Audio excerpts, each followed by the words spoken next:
අපේ පවුලේ 12 දෙනෙක්ගෙන් එපාම කරපු එක තමයි මම. ඒක එහෙම කියන්න ඕනේ. මට දරුවනේ ඔයාලා හොඳට මම මේ කියන දේ ඔළුවට ගන්න ඕනේ.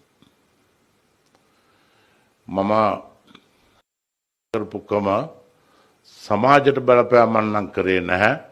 මම පුළුවන් තරම් කරේ මගේ අම්මටයි තාත්තටයි. නමුත් ඒ කාලේ අම්මට කරන කරදරෙත් එක්ක අපේ ගෙදරට අල්ලපු වත්තේ මලියදාස මාමා කියලා කෙනෙක් ඉන්නවා කේන්දර බලන. මම මේ වදේ දීපු ගමන්ම වද දෙන්නෙත් අම්මගේ පඩිය හොරකම් කරා යනවා. අක්කා කරාඹුවක් හොරකම් යනවා.